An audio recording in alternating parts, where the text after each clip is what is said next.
everybody. Thank you very much for coming. I'm Molly Starback, Director of the Office of Postdoctoral Services. This seems to be on, so I'll try not to talk too loudly into it. And I'd like to welcome you to our discussion today on the NIH K99 R00 Award. I'd like to begin by thanking our panelists for taking time out of their busy schedules to join us this morning. We really appreciate you sharing your advice with our postdocs. And are there any grad students looking ahead, or have we got all postdocs today? Okay. Our panelists are Changlin Lee, who is Assistant Professor of Radiation Oncology. He received his K99 from NCI. Chris Nelson, who is Research Scientist in Biomedical Engineering. He received his K99 from MBID. And Deborah Silver, who is Associate Professor of Molecular Genetics and Microbiology. She got her K99 R00 from NINDS, and she's also on the standing study section for K99 R00 awards for NINDS, so she can give us very good advice on what those study sections do.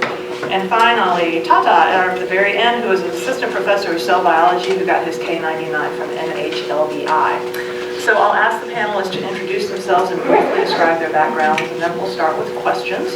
Many of you submitted questions online. Thank you for that. So we'll begin with those, but feel free to shout questions out.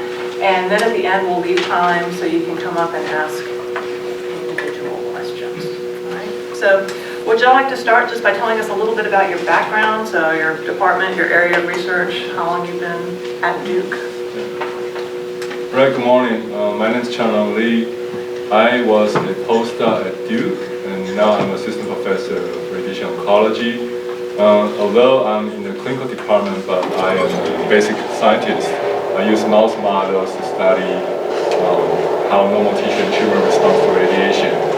I received my K99 from the NCI in the fall 2016, and I started my lab at Duke in January 2018. I'm Chris Nelson. I've been here since June of 2014. I'm still a postdoc in Charli Gersbach's lab in biomedical engineering, and I applied for the grant starting in June of 2016, and then was awarded it this past May. Hi, I'm Debbie Silver. I am an assistant professor of basic sciences here. I've been at Duke for a little over 8 years, so I wrote my K99 about 10 years ago. As was already mentioned, for the last year or so, I've been a standing member of the study section for NINDS, so I can, my insights will probably be more valuable on that front in terms of what study sections are usually looking for and what sort of might be the thing that you absolutely need to have in your application. And there are a couple of those things. Okay. Hi everyone, this is Tata. I go by my last name Tata. I'm a cell biologist by training, and we are focusing on lung regeneration, lung tumor genesis. I'm an assistant professor in cell biology department here at Duke. Before moving to Duke, I was at Harvard as a postdoc. That's where I got my K99. And in my case, actually, I think it's going to, there's one question about how many years, 1, 2 years. I actually spent only 1 year, so I can share some experience from that point of view. Thank you. Could you describe your experience applying for the K99 or reapplying? I don't know if you all got it on the first try or if any of you had to reapply. I had to reapply, but what they did was, it was kind of, so the first one I got 22. I wasn't sure, program market wasn't sure, so they asked me to just reapply. And when I reapplied, they called it perfect score 10, but they didn't give on that 10, they gave on 22. So always prepare for the reapply. I got it on the first try, but I think you sort of have to plan as far ahead as possible. And I would say that the score I got, it was not a guaranteed fundable score. So I was sort of in that gray zone. And in fact, I had an opportunity to get to know my program officer who I got the score, and then I went to a meeting, and spent about an hour and a half talking to him about my application and why, sort of trying to convince him that he should fund me because they do have a lot of power. I do think that helped. I encourage you to start thinking about who your program officers might be. You want to start thinking about what institutes you would apply to, and then potential program officers that you might have. It's actually not, when you're about a year out from applying, or maybe a little bit, maybe 6 months, it can be helpful. And one thing I also did was I emailed some specific aims to my program officers to get a sense as to whether this seemed like a reasonable fit for NINDS, and also whether he was excited about it. I do know people who have sent specific aims to program officers, and those program officers have said, well, it doesn't seem like a good fit for our institute, blah, blah, blah. So it's definitely worth doing ahead of time. And then it also, if they hopefully do respond, it puts you on their radar. My experience, I did the same thing that she's suggesting. I emailed 2 program officers, I think, in advance. I was sort of split between 2 institutes and was able to narrow down which one was the best fit in advance. So, and one of the things for my application experience, it took a lot longer than I expected from submission to funding. So I applied in June of 2016. It took me 2 submissions. So then I reapplied in March of 2017, and then I was finally awarded in May of 2018. So it's on the upper end of normal for the length of time it takes to fund an application, but it's good to set your expectations. I had no idea it could take that long, so it's good to have those expectations in advance. I submitted, I got it the first try because that's my only chance. So I submitted, I think in February 2016, and I was awarded, I think, probably September, October 2016. So I also talked to program officers. I think that's really helpful because I just wasn't sure if I was good enough to even apply. I wasn't sure I wasn't even competitive. So I actually contacted 2 program officers. One is the program, not a K99 program officer, but a program officer of like where I expect my R1 will go once I have my own lab, because I was already in the job market, so I want to know like what I'm doing is of interest to that specific study section. So I contacted a program officer, and he's like, yeah, your stuff pretty cool, it's pretty interesting. And I'm like, yeah, by the way, I'm trying to decide I want to apply for the K99. So he actually forwarded my email to the K99 program officer.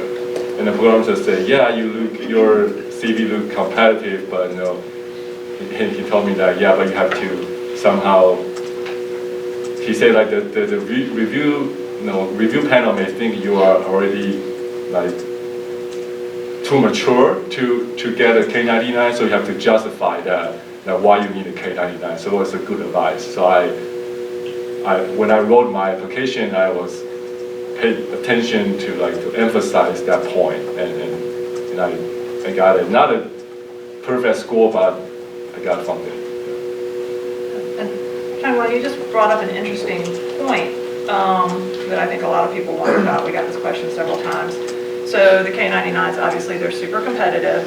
So how do you know, in terms of your publication, your research experience, your data, like whether or not you're ready to apply? Right.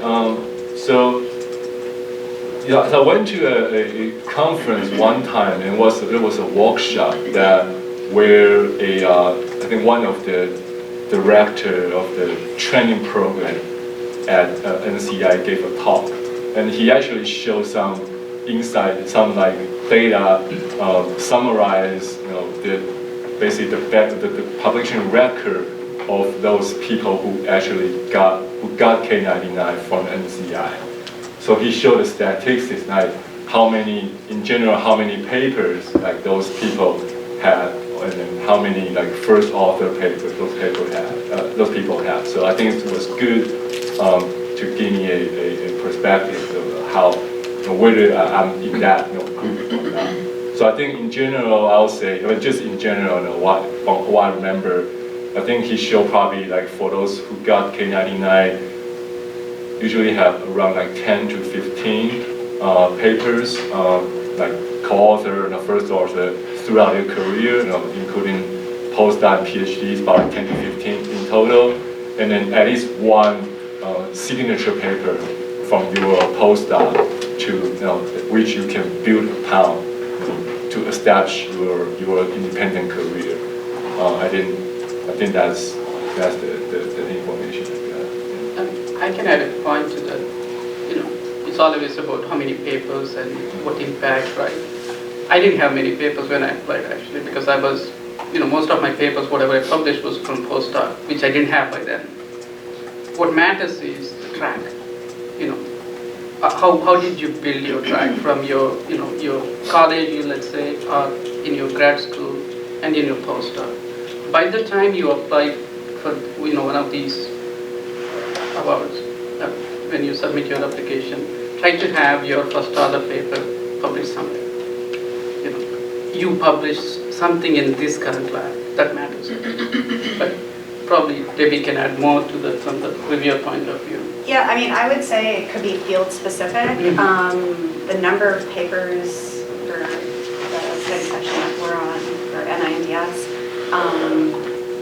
is not maybe as important if you have a couple, or one or two that really have shown that you were help propel the field forward as a graduate student. And then on our study section, they do want to see one first author paper already.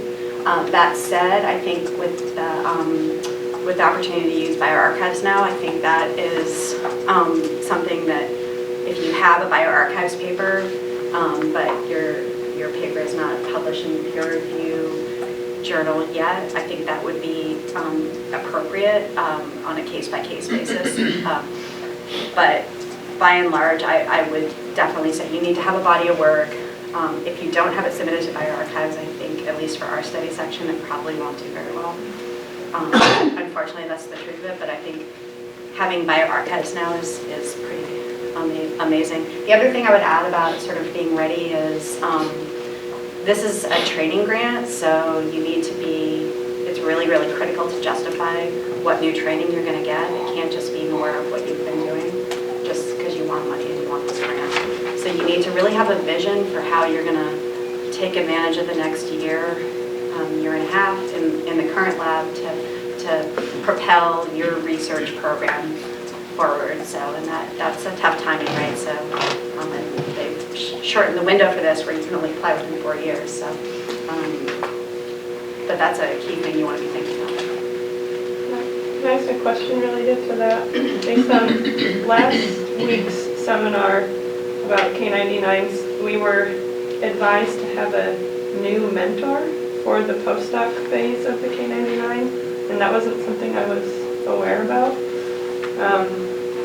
So what are your thoughts on that? Like, can you justify the training within your current lab, or do you need to find another postdoc mentor for the grant? Yeah, that's a great question. I don't think you have to have a new mentor, and actually I think it would be very weird to me if I was reviewing an application where somebody had switched mentors.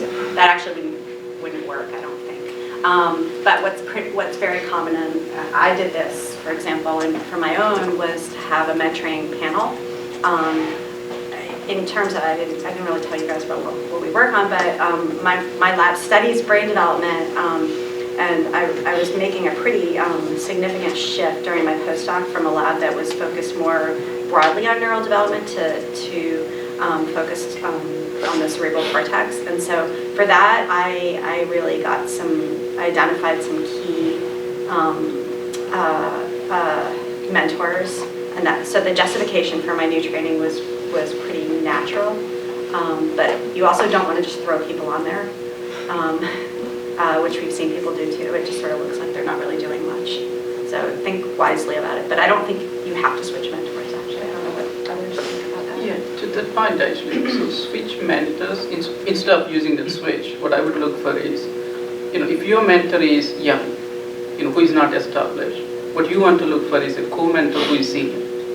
And the second way to think about that is, let's say you are proposing something that's slightly different from your current mentor, which is good because they like it. In that case, you need someone mentoring you. to gain more expertise in that area, right, you have to get training. So look for a co-mentor who is in that particular area. But otherwise, I wouldn't move away from your current mentor. Your current mentor is your strength. So on this topic of like co-mentors and a mentoring team or panel, how many of those people should be like at Duke versus other institutions, and then how formal should that training be? Like, is it just meeting with those people? Is it actually work in their lab for a period of time, or, yeah? So you have two. No, I just have one mentor, but I'm saying. No, I'm saying you have two panels. One is your mentors. Oh, okay. And you have your scientific advisory committee. Two are different. Mentors, it's better to be in the same institution. Scientific advisory committee, they can be somewhere. For example, in my case, one of my scientific advisory committee member was in New York. You know, I was in Boston, New York. You just have to justify how you're going to communicate. Okay. You know, say, we are going to meet at these meetings. You know, these meetings are planned. We decide to meet at the time. And then you're going to have a Skype call, once in 2 months, 3 months, you can just, it doesn't have to be that frequent with the scientific advisory committee. Yeah, I mean, I don't want to interrupt the conversation, but yeah, I agree with that. So I ended up having 3 mentors, one who was at the same institution, one who was I did my postdoc at NIH, intramural and NIH at Bethesda, Maryland, one who was actually at Harvard, and another that was at Hopkins. One of the reviewers dinged me for the one at Harvard and said I wasn't going to really interact with them because they were very busy, and in some ways they were potentially a little bit right. On the other hand, I wrote a very detailed plan as to what this person was going to bring in terms of expertise and how I was going to interact with them. So I think it's a case by case. If that was the person who was absolutely critical to my mentoring, it might have been a problem. But I don't think they have to be at the same institution. And actually, in the case of NIH, which you guys don't have to deal with, for me it was really important because NIH is kind of this weird postdoc where you're not surrounded by people who are fighting R01s like we are. So I wanted to be able to get training outside of the NIH in more academic setting, similar to what I had in grad school. So that's what I didn't switch mentors. I kept the same one. I would recommend making sure someone said something about mentoring and committee and your scientific advisory board are different, to make sure that is clear. I think I derailed my first application by not being clear about that, and they were very confused on who was my co-mentor, who was my scientific advisor, and so I made that more clear. I got rid of the co-mentor for my resubmission and just focused on one mentor who was already my primary mentor, and then really made my scientific advisors the 5 letters that I got, most of them are at Duke. Actually, one was at UNC and now is at Duke. He moved since then, and then one's in Missouri, so they're not all located here. Yeah, so I had a co-mentor as well. So my mentor, his expertise is in more like skeletal muscle tumor and then muscle development, but my project is more related to hematologic cancer, hematopoiesis. So that's why I had a co-mentor who is a world expert in hematopoietic stem cell transplant. So, and also I have a scientific advisory committee who that contains the experts in immunology and in hematopoiesis, epigenetics. So I think just try to. I think that committee fit to my career development plan. So I mentioned I want to study like hematopoiesis and epigenetics, and then the expertise of my committee match what the training I would like to receive. So I think those things and then also those things need to tie to your research, actual research proposal as well. So I think those things need to be tied really well to show people you have a complete package. yeah, I mean, I think that's a really important point. You don't want to just put people on there to put people on there because they're really famous or whatever. You need to decide where you want to be. Start thinking about, when you're writing the K99, you want to be thinking about what kind of leader you want to be in your field when you're starting a new lab, how you're going to be using this to propel yourself when you're applying for jobs, and then what is the training you need to get there, and then it'll become natural. But it's a very personalized decision. That's why it's like whether you have 1 or 2 mentors. There is no number that you have to have, for example. Does it matter how long you have been in the current lab, whether you've been for years or whether you're just new, just starting in the current lab? So by lab I mean because that person will be a primary mentor on the grant. So say you've worked with that person for 3 years, so will that be viewed that there's nothing new to learn from this person? And if you're just starting in that lab, does it mean that you may not be well versed with anything in the lab? Sorry, my question is not good. So, we are talking about how many years you spent in your current mentor's lab, right? Yeah.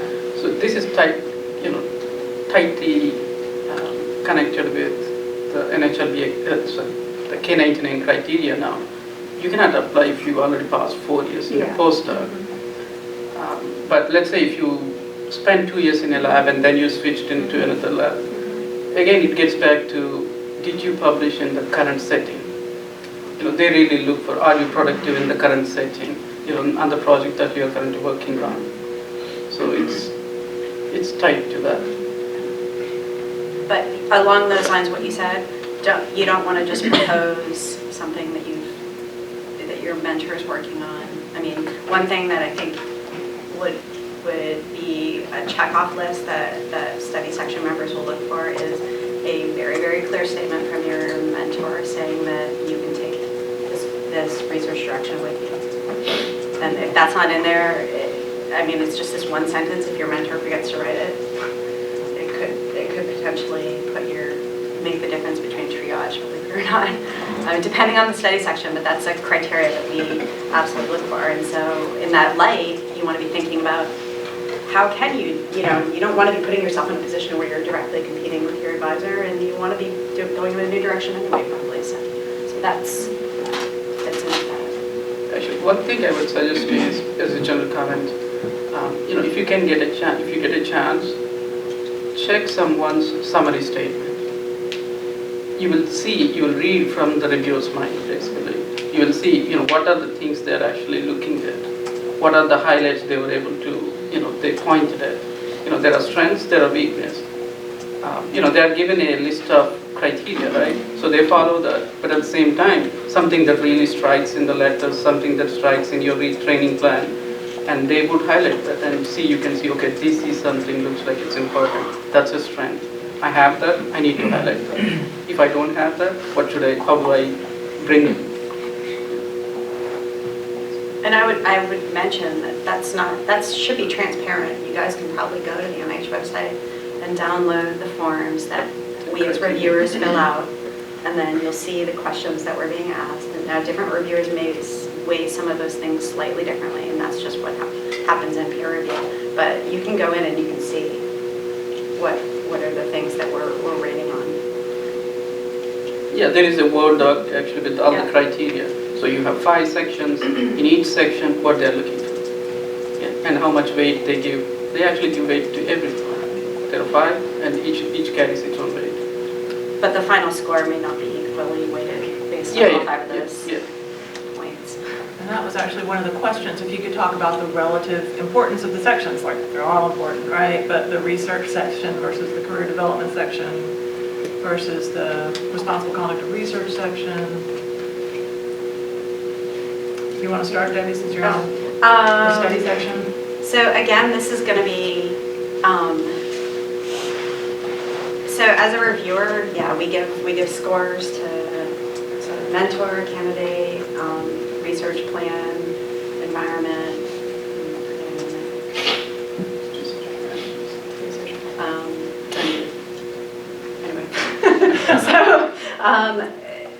So we give individual criterion scores for each of those things, and then typically what happens is when I give the final score, that's going to sort of decide whether you get discussed and ultimately whether this gets suggested to the program staff for potential funding.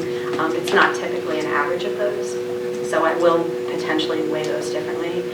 For K99s, I look personally a lot at the training plan. That was the fifth one, training training. Yeah, sure. So I look a lot at sort of, I actually personally take more of a holistic view. So is this candidate sort of destined for success? Have they demonstrated success, and do they look like they're going to become a leader in the field? We're actually told that in study section. Is this someone going to who you see as becoming a future leader? I look for match between the candidate and the mentoring team, as well as sort of the training plan they've designed. Again, what I was saying about making sure it's explicitly clear that you're not going to be just breaking off a piece from your current mentor's research, and that your current mentor is not supportive of your independence. So that's why that statement's in there. Responsible conduct in research. I don't think that's actually a scoreable. I know it's important for the F-32. But maybe Yeah, not so for- if you've missed something on that, you know, we'll correct you, but I don't think that's going to be your kiss of death.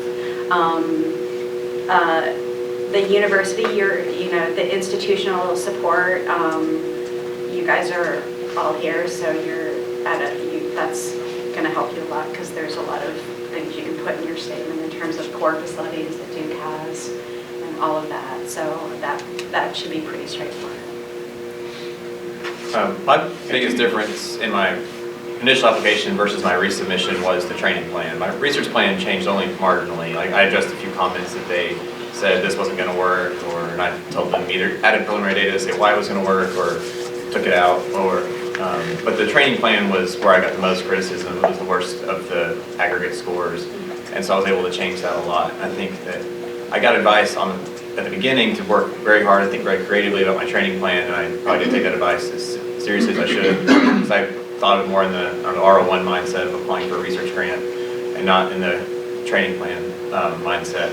So I think spend a lot more time on that than maybe you think too.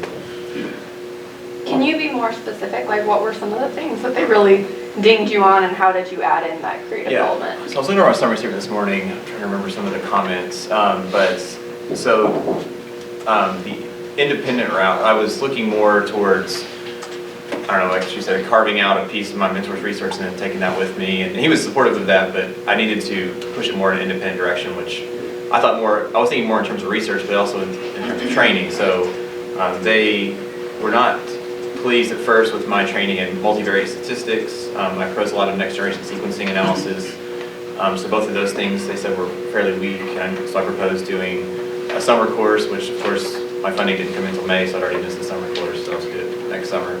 So I proposed doing some workshops on campus, and then I added a new mentor on campus who was an expert in that as well. And that seemed to address those concerns.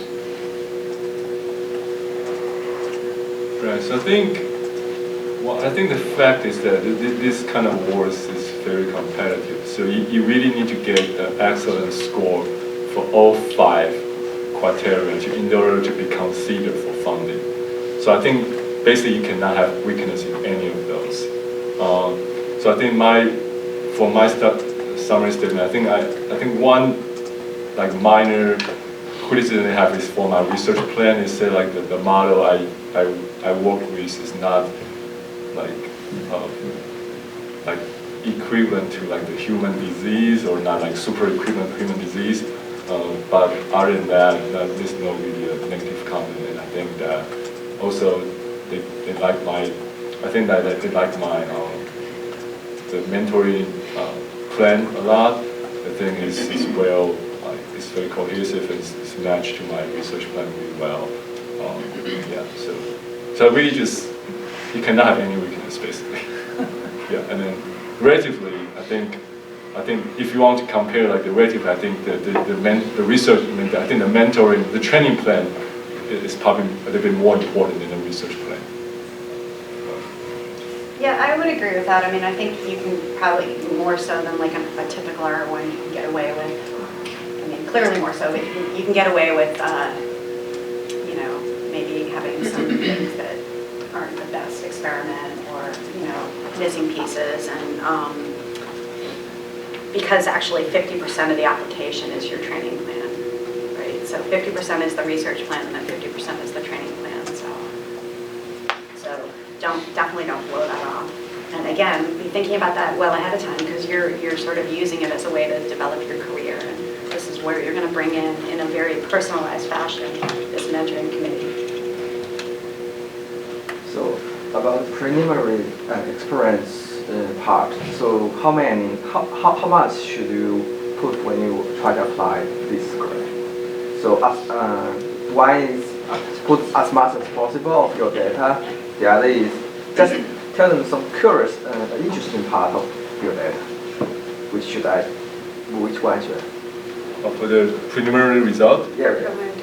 Yeah, I don't think you have that much space because when I was, it's 12 pages total, right? Yeah, Including, it's 6 if pages. you're doing research and training, you probably spend at least 4 to 6 pages for the mentor and the training plan. So I think it's very helpful to get a paper published, so you can just say, hey, see the paper, right? And then for me, I mostly just put, I think my figure is mostly more like conceptual, and then also a couple is more to demonstrate that I can do it.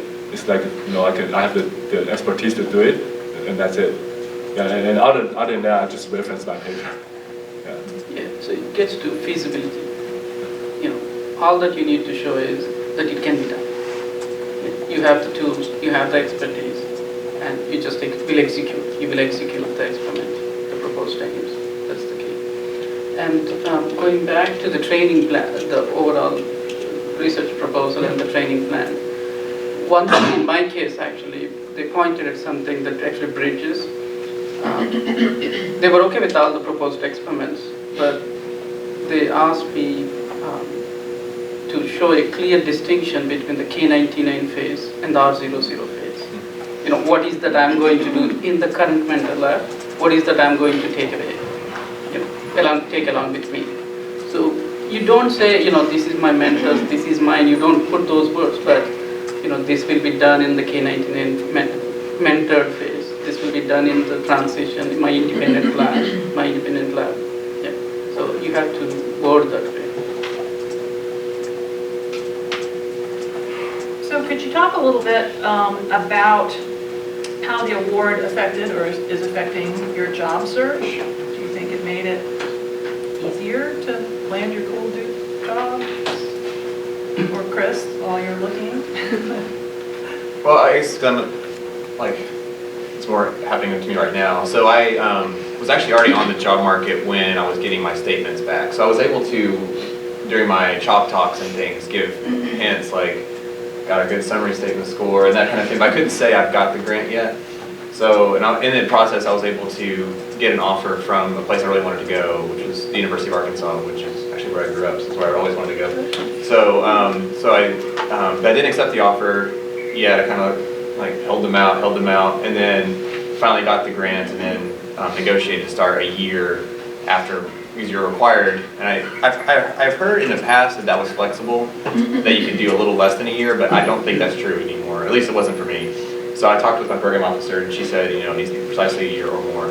So I negotiated for a year, so I'll start in June of 2019. And so it affected it, but if you had the grant in hand when you're actually sending out the applications, then I think your hit rate will probably go up, the number of interviews that you get. In my case, actually, they gave me flexibility. I didn't actually finish from 1 full year in my mentor lab. I contacted the I was a scientific research officer at that time, right, once it is awarded. I contacted and I guess they discussed within them, and then they got back to me, I'm okay. So It depends on the institute or program officer. I guess so, Yeah, I was on the job market before I even submitted my K99 because I submitted the last for lifestyle because I didn't even know I would get it. So I was just like, I'll just do multiple things simultaneously, looking for job and both in academia, industry, and also apply for grant or see just like that.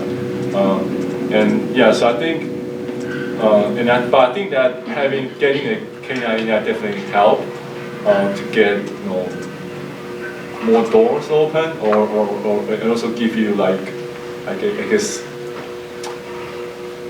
could help you to negotiate a better package, I'll say.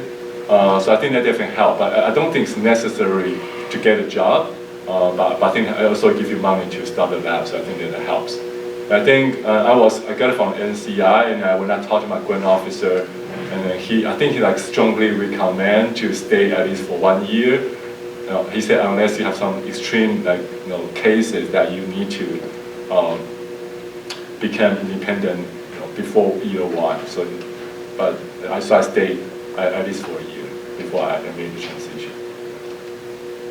So in my case, I had just gotten it when I was starting on the job market. I did end up having it for a year. They do like you to have it, but they absolutely do make exceptions. They also look at where you go, and I know that the training officer who's in charge of NIH K99s is really wants to make sure that you're not going to a place that says, oh, you have a K99, therefore we're going to reduce your startup. So they actually work with you to protect you on that. I want to definitely reiterate what was just said. You do not need a K99 to get a job. It does help for getting interviews, but I've now served on several search committees here at Duke, and I mean, it's not necessarily, oh, we're only looking for K99 applicants. And in fact, I can point to an equal number of candidates who come in with small K awards or even none at all. So don't feel like this is the end-all be-all. I would tell you that when I finished writing mine, I sort of course I really wanted to get it, right? But I was sort of left with this satisfied feeling was, even if I don't get it, now I've proven to myself, A, I don't mind writing grants, I kind of like it, which is really important because we write a lot of grants in our job. So if you really hate the process of writing K99, it's actually a good time to find out. So I finished that process and sort of realized, okay, I do like this process of writing a big grant. And I was really excited about the research. So I figured even if I didn't get the grant, I was like super excited to do what I had already put on paper. So the process itself it can be really, really helpful, I would say. And so I sort of viewed it in that light. Of course, I was happy that it got funded, but don't feel like this is the end-all be-all. Yeah, I mean, I totally agree with it. It's the process. You know, I'm also on the search committee recently, and we didn't pick someone who had a K99 actually in the no K award. But what, obviously if you see that in the CV, right, that gives you an impression, okay, this person went through this process. It's the grantsmanship, right? When you write K99, actually, you're putting together a 100-page document together. It's a 100-page, actually. You're not writing in every line, but you're putting together, you're submitting a 100-page document. So it's the process that tells the search committees that this person can do it. Yeah, that's the key. About the transition thing, my program officer actually wanted to see my offer letter before she put it. Exactly. They asked for it. Before I signed it. Yeah, they asked for it. Yeah, they're protecting you in many Yeah. ways, because that does happen. The study sections are not study sections. Sometimes they'll say, "Oh, you have a K99, we don't have to give you as much." And don't let that happen. Right. Yeah, they'll review your offer letter for sure. Yep. Yeah. So they make sure that there are certain words that they're looking for that in the offer letter that need to meet their expectation. Yeah, I think that's actually good. So that help that protect you as a applicant to get at least the decent the startup that is not less than other people who don't have the K99. And does it have to be a tenure-track position? Well, this is a tricky question. So I think that on the I think on paper they say it need to be tenure-track or equivalent. So like in my case, like at Duke, I'm in the clinical science department. So in the clinical science department, I think now the rule of Duke is that all the assistant professors need to be on non-tenure track to begin with. So I was worried about that, and so in my department chair later and the institutional commitment, they specifically say that although this person is not on this track, it's not a tenure track, but no, he will be eligible for tenure after he switch. I mean, you can switch the track to a tenure track, usually happen at an associate professor stage in the clinical department. So I think you just need to be very clear, and then your department chair need to say that, and then to write it down even later. I think it turned out to be fine, but I was really worried about that. But now I know, like, now some institutions, they even don't have tenure track position anymore. So I think that just as long as you can specify that you know, this is a, you know, you get a chance to be promoted. I think that should be fine. In my opinion. Yeah. Sorry, I'm a little bit confused. Is like this offer letter that you need and for the position, is that before the mentoring part or before the second part, like when you move on to your own? The offer letter? For like when, like at what time would you need to have this offer in place? Before the R00, before you activate R00. Which you actually have to reapply for, by the way. Okay. It's not. Yeah, it's a. I haven't heard horror stories where people don't get it, but you do have to take it seriously. And I wrote a whole new progress report. This is what I've done. This is how I spent your money.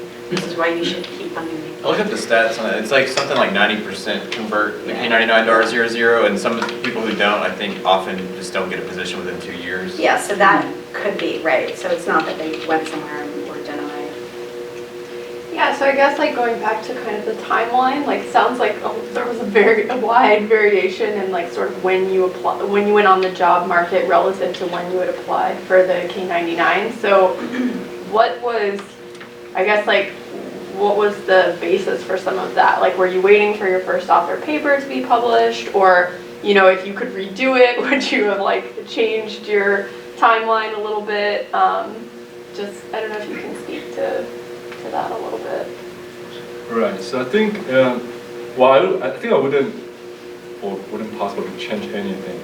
Yeah. I mean, I think the difficult part is you only have 4 years for the K99, and then sometimes it takes a very long time to get a paper published. So I started to plan for K99 and for a job application probably in my year 2 of my postdoc, and then at that time I submitted my paper, but it was a long revision. And then I started but I started quite early just to have my team together. I talked to those scientific advisory committee member really early on, and so I had a internal meeting already before I submit my K99. So I got it. So I was going to do that, and they said, yeah, wait, hold on, this is too early. You haven't get your paper published yet, and then so they suggest to wait. So that's why I wait, and then meanwhile I was focused on getting my paper published. And that time is already year 3.5 in my postdoc, and then I only have 6 months for my K99. So no, that's probably, yeah. So that's why I was preparing for my K99 submission, and also was preparing for my job application, because you cannot wait until you get a K99 funded before you look for a job, because it took years, probably 1 or 2 years or even more to get a job sometimes. Yeah, so I think that for me those things all happen simultaneously, but I feel like it's really helpful to at least get a first signature paper published before you actually submit your K99. This is my experience.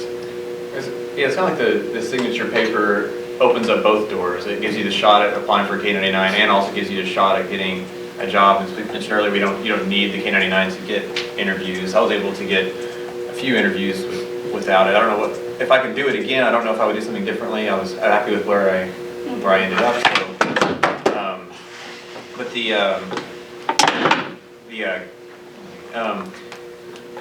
So, but so you get the paper, then you try to get both of those things simultaneously. I think that happens more often than maybe the K99 program intends, because they want you to get the K99 and then get a job offer.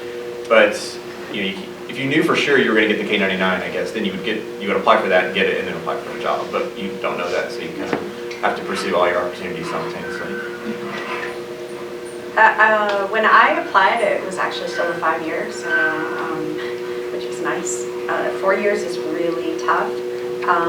I started putting my, it did take me a while to get my first author paper.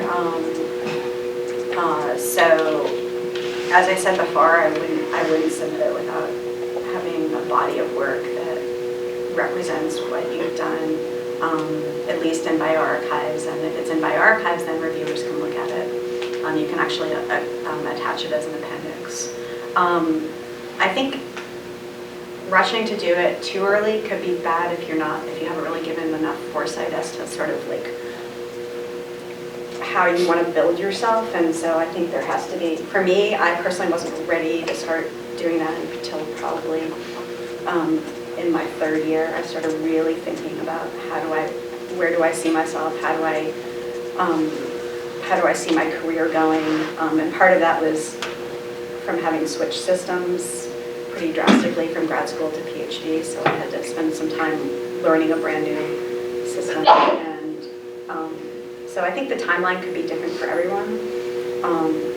I got the funding, and then I immediately was applying. I actually had applied to a couple of things the year before that when I was in the process of writing it, and so and it can take time to get funding and to get a job. So it's not too early, but you want to kind of go in when you have like the best application possible. Yeah, I agree. I think it's case by case actually. Yeah. Because it's not just K99, it's not just faculty position. You have many other factors. You have some projects to finish that you really want to finish. You want to get them done. That's one thing. And also you have to keep in, maybe not for everyone, but at least in my case, personal, where you stand personally. Like, I had a baby with him. Actually, we had 2 within a short time. So you had to deal those. So you have to basically balance those and see what is the best time. You don't want to crush yourself at the same time because that will put you in a bad position. And in my case, actually, I spent less than a year, I mentioned, right? My mentor actually suggested me that I stay 1 more year. In a way, one might think it's good for him, right? But I actually kind of went against that because it was mainly for one reason. Because I wanted to apply, and I was aiming for certain positions. Because that's also important. This is the place I would like to be. They don't open positions every year, for example. Most cases actually it's alternate year. Only few does every year. So that's also something you want to think. If you think you are in a good position, you are a fit candidate, and you are ready, that's important. That I can actually start my lab, I can lead a group. That's most important. I think that's where the key difference comes. More than, in my case actually, more than the remaining projects that needs to be finished. Actually, I moved here and I was able to finish the 2 projects. On one of them, actually, I'm a corresponding author. So that also, you have to see, will the transition bring me additional, because I was able to do some experiments right after moving here, and I was able to publish a joint correspondent. That gives you an edge already. It may not work for everyone. It depends on the mentors. They have to be supportive and other things. Yeah, I would say I got my position and then started at the end of that job cycle in that summer. If I could have done it personally, I would have waited longer and sort of played around, finished things while I was in my mentor's lab on his budget, to be honest. But I had 2 kids, so I needed to move for thinking about that situation. And so I absolutely agree with personal, balance of family is huge. So that all goes into this. I missed the first application. My paper came out in January, and I missed the first application opportunity in March because we had a kid in January as well. And I would have submitted it. I thought I'll just write the grants. I'm staying up all night, trying to child. That is not happening. I'm not submitting anything good. How many of you have kids that know that would be pretty tough? I actually have a question about your personal statement. Did you guys write about having kids during your postdoc, and if that affected your productivity, or did you just ignore? In my personal statement, Yeah. I would only bring that if, that changed the timeline. Okay. That you deal separately with the institute cover letter saying that, I went through this. Is there a chance, flexibility, something? Yeah, I think you can get, actually, when I was applying, I don't think they had extensions that were clear for having had kids, but you can get extensions, and they've gotten really cognizant of that, but no, I didn't bring personal stuff into the personal statement. Nowadays, actually, now it is considered, right? Because even for R01, Yeah. ESI, early stage investigator, if you have a kid, you get an extra 1 year extension. Yeah, it is. If you have a kid, they are really considered. That's great, actually. It used to be just like every month you took off from work. So that's good. That's really good. Other questions? Do you have to apply for those types of extensions before you submit your applications?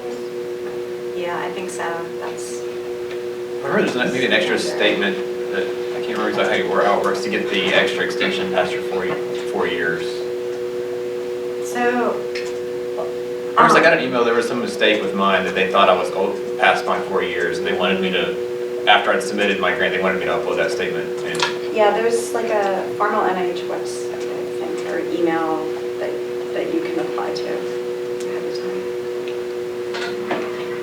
And do you think that having the K99 R00, has that made it easier for you to get other funding? Like the R01 or whatever's? I'm not at that stage. I just applied for R01, so. So, yes and no, I would say. The yes part of it is, what was really good is I had a relationship with a program officer, and he actually turned out to be the program officer from my first R01. I continue to sort of nurture that relationship, which is helpful for when I was putting together the R01 application. I could run by names from him, and I knew he was going to answer my emails, and I would see him at meetings. I still see him at meetings, and we chat and hang out. So that's the yes part of it.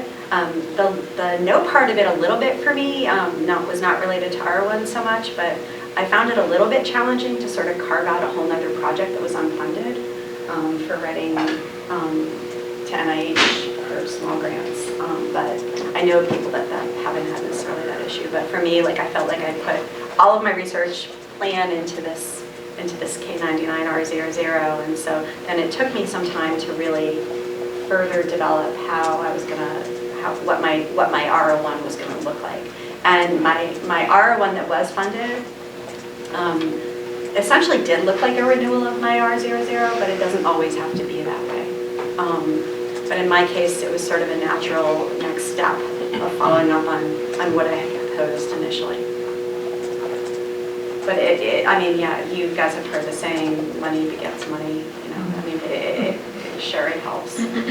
As it does having postdoc fellowships right now, it helps for when we're reviewing them. We say, oh, this person has already shown that they can get funding, so it makes you a stronger applicant. I know it's normal for panelists to ask a question, but in your experiences, I read this recently, do the expectations go up for R01 applicants that are coming from an R00, or is it still pretty similar? Like, do you expect more preliminary data, maybe a paper to come out during the R00 part? I don't think there's, the short answer is no. I don't think that you're expected to produce more, but again, in my case, I actually didn't apply to my first R01 until about 2 years in, which sounds like a long time, and it was pretty strategic on my part because I felt like I wasn't ready earlier to carve out something different, so that was the harder part. And so then I did get out 2 papers from my postdoc that went on there. So showing productivity is important when you start your R00, but it's not essential. The timing of when you submit that R01, if you submit it within the first year, I don't think, or even the first year and a half. You don't have to have a last author paper or another paper. But in my case, when I submitted it 2 years, it was helpful. Okay, that's fine. The training portion seems a little nebulous to me. I see a lot of people write about, meetings, having meeting lab meetings, things like that. I'm actually not I'm like an interventionist. I feel like I'm so different than most people here. So I do a lot of, intervention work. But my question is, for the training portion, if you were kind of switching in a topic area, would it be okay to do like a formal training, 2 semesters, classes, clinical hours, or is that too much for K99? For any sort of K99? Are we talking about like full-time course? No. Yeah. No, I think that would be good, actually. It would show that you're committed to switching. And like I said, I think you really need to view this as like I'm asking for additional training. So I think that potentially could work well. Yeah, again, I think it depends on how long, Yeah. how much effort. There is Yeah. effort that comes because you have to Right. put on the grant itself. So Right, you have to show that you're putting, I think, 90% effort or something on research. yeah, I think for clinicians it's a bit less. 75%, yeah.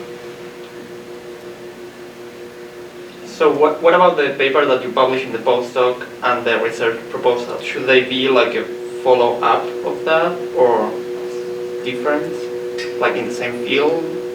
I'd recommend fairly different. I mean, you can, I don't know, for me, there was one aspect of it, it was like CRISPR and skeletal muscle, and then my new one is CRISPR, but it's something else. So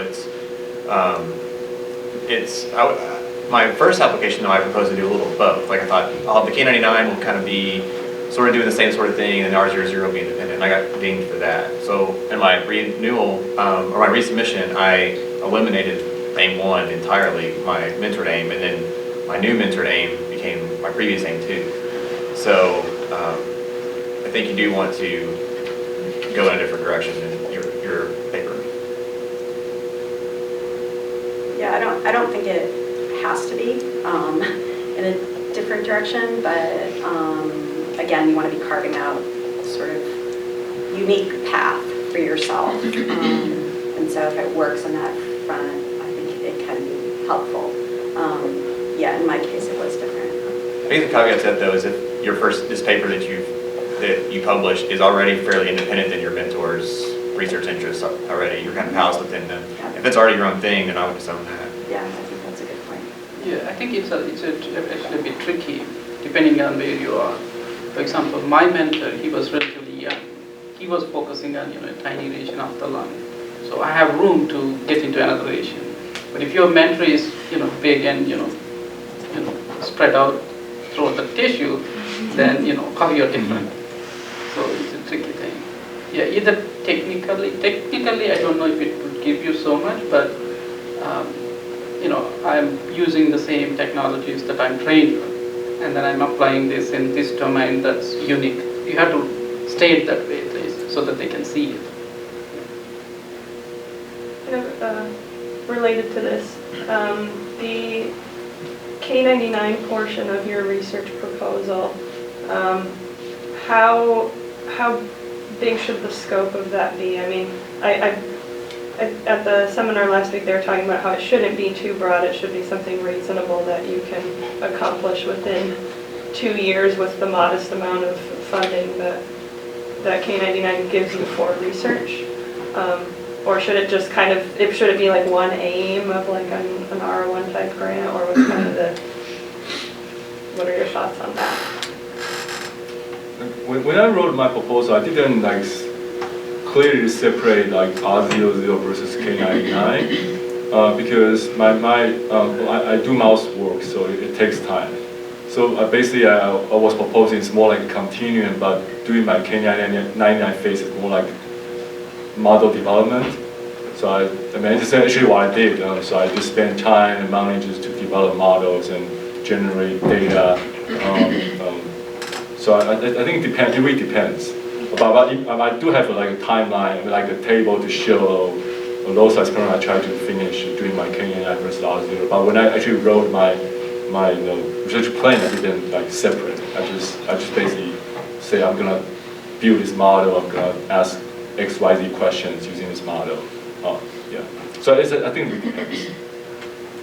I did separate mine, but I think it can be potentially nice for the reviewers, but I don't think it's essential, especially if the research is a continuum like that where there aren't clear borders. But I think I had aim 1 was K99, 2 and 3 were R00.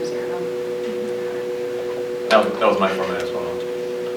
You know, I had this complicated table at the end for like my timeline on what I was going to do, and in aim 2 and 3, I was going to be collecting preliminary data, I guess, and For the generate. R01. For R01, Yeah. yeah. Yeah.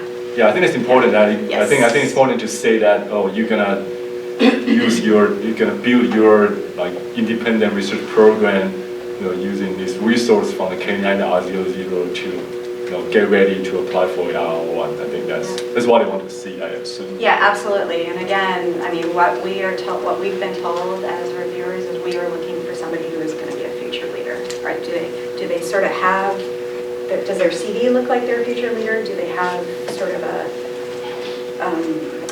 clear vision? I mean, obviously visions change, right? But like some vision for how they're going to really carve out a piece of the field, how they're going to be, get their first R01 easily, how they're going to move on and get tenure, etc. Yeah, when I talked to my program officer for my R00, he actually, I think the way he described it, he sees like the R00 as my second startup. So he said you got one startup from your, whatever hire you, and then the R00 is your second startup. So I think it's basically help you to build your career for future gratification. We've reached the end of our time, so maybe, I don't know if you want to take some more questions or. There's one question after. Yeah, okay, just wanted to make sure Thank in case you have someplace else to go. On the topic of mentorship committees, if your mentorship committee wasn't made up of individuals that you had already had a pre-existing contacts with, either your postdoc mentor or maybe through your graduate work, did you go out of your way to convince the review board that if you basically called somebody and said, I'm interested in your work, would you be able to mentor me? How did that process work, or did you generally already have existing contacts? That's a great question. In one case, it was somebody who was in the same department where I was, so that was easy, and we had been collaborating already. The person who I collaborated with at Hopkins, I also had known. And then the person at Harvard, I had met when they had come down and sort of interacted with a couple of phone calls. So I do think it's really important to make it clear that it wasn't just a cold call that this person is invested.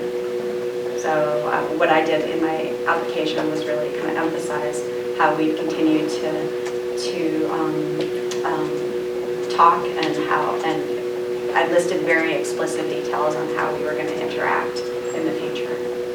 Because reviewers could see through it and say, oh, they just, this person's sure, this person signed off.